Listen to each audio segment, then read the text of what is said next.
আমার একসাথে 25 দেশের সফর চলতেছিল, এন্টার ইউরোপ। তো আমি স্পেনে ছিলাম, জামাত ছিল আমাদের সাথে, আজি আব্দুল ওয়াহাব সাহেব রহমতুল্লাহ আলাইহির সাথে সফর চলতেছিল। তো স্পেনে কোনো এক জায়গায় একটা কাঠি আছে, যেটাকে আমরা আরবিতে বলি জাবালে তারেক বিন জিয়াদ।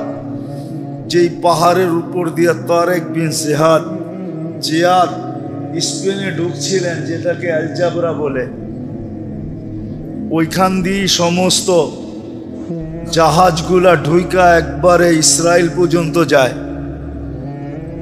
এই সমুদ্র এইখান দিয়ে ঢুকতে হয়, ইউরোপ থেকে, আমেরিকা থেকে, ওটাকে আলজাবরা বলে। তো আমরা ঢুকতেছিলাম, শিপের থেকে নামার পরে আমাদের পাসপোর্ট নিয়ে গেছে পুলিশে।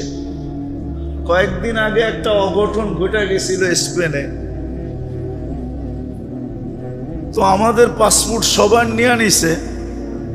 আমরা যার যার মতে আমলে ছিলাম। তো ঘন্টা খানিক পরে ওইখানের মেইন পুলিশ অফিসার আইসা একজনকে পাসপোর্ট, প্রথম পাসপোর্টটা আমার ছিল, আমাকে দিতে ছিল আর হাসতে ছিল আর বলতে ছিল, তুমি চিন্তিত তো না? আমি বললাম যে নো, আমি চিন্তিত হব কেন? হাইসা দিয়া বলতেছে, you are messenger of God, তোমরা তো আল্লাহর রসুল, তোমাদের পাসপোর্ট কে আটকায় রাখে? যদিও সে তো জানে না রসুল কাকে বলে, সে জানে মেসেঞ্জার মানে রসুল। তোমরা আল্লাহর রসুলের মেসেঞ্জার, আমরা তাবলীগের কাজে আসছি। তো সে ডাইরেক্ট মেরা দিছে, you are messenger of God, তুমি তো আল্লাহর মেসেঞ্জার, তোমার পাসপোর্ট কে আটকায় রাখে? এরকম প্রশংসার শব্দ দুনিয়াতে হাজারো বার শুনছি। শুধু এই রূপরেখার কারণে। কসম খোদার, রূপটা ছাড়া আর কিচ্ছু নাই ভিতরে।